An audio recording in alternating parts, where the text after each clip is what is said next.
réflexion est très présente au sein des rédactions et une étude est intéressante pour nous éclairer sur ce sujet. L'étude Data-INA est extraordinaire. Sur 5 ans, elle nous donne plein d'informations sur le mouvement. Sur les chaînes info, le traitement des violences sexuelles et sexistes est en hausse de 17% entre 2019 et 2024. Et le mot féminicide est beaucoup plus employé depuis le Grenelle des violences faites aux femmes depuis 2019. Crime passionnel est presque une minorité aujourd'hui. Alors, je reviens sur les chaînes info.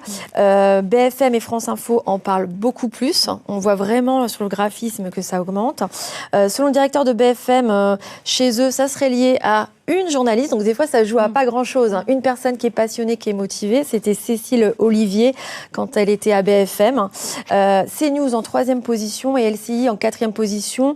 Alors eux, leur ligne éditoriale, c'est l'international, la guerre en Ukraine, c'est comme ça qu'ils justifient. Plana, est-ce que vous trouvez que la parole se libère, mais est-ce qu'on en parle mieux ? Voilà, vous qui voyez un peu vos confrères travailler, est-ce que on en parle mieux ? Oui, alors clairement, on en parle mieux. Moi, quand j'ai commencé à être journaliste il y a 15 ans, vous parliez de crime passionnel ou de drame passionnel. Moi, c'était monnaie courante. Et vous évoquiez aussi un contre-exemple dans le Pas-de-Calais, sa soupe n'est pas chaude, il la tue. Enfin, je ne sais plus ce que vous avez dit, mais une raison complètement ubuesque. Ça, c'est de plus en plus rare, heureusement. Et en fait, ce que vous soulignez aussi, c'est vrai que c'est dû à des personnes, comme vous, ici, dans cette émission, qui sont motivées et qui vont, en fait, faire un peu office de formatrices. En général, ce sont des femmes, de leurs collègues, en fait, qui vont leur expliquer les bonnes pratiques. Et c'est pour ça, c'est ce que j'enseigne à l'université France Télé, c'est-à-dire que tous les gens que je vois, qui sont des France 3 un petit peu partout en France, et c'est un peu, après ils vont devenir des ambassadeurs en fait pour que les bons termes soient utilisés, pour qu'on respecte évidemment la dignité des victimes.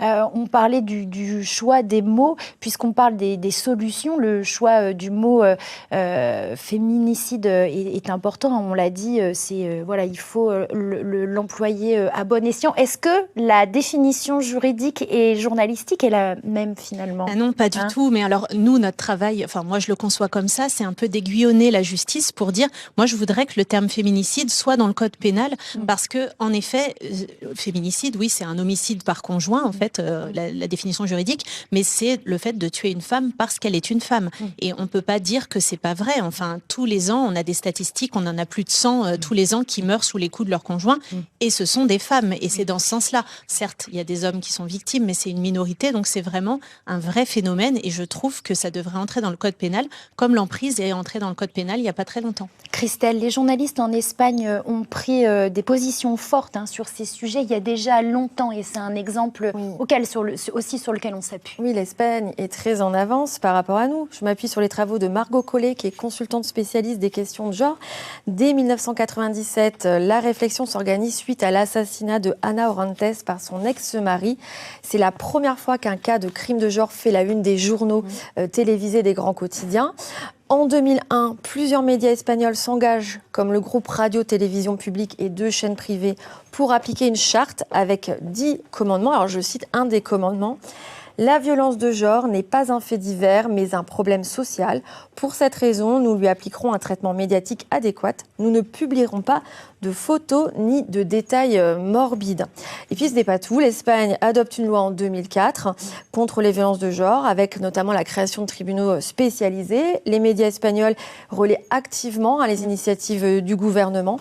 Et puis en 2022, une loi qui est surnommée « Un oui est un oui » rend la définition plus stricte de l'importance du respect du consentement dans un cas compliqué. Quelle leçon on peut tirer du modèle espagnol, Plana ? On peut vraiment s'en inspirer sur tous les plans. Vous parliez du consentement.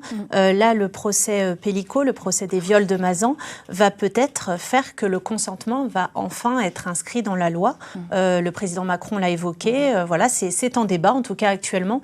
Donc oui, on peut faire avancer les choses grâce, je pense, aux effets conjugués des médias et de la justice. Parce que si la justice fait les trucs dans son coin, les politiques, ils seront jamais au courant et personne va se bouger. Et nous, on doit vraiment, nous journalistes, faire ce rôle un peu d'aiguillon.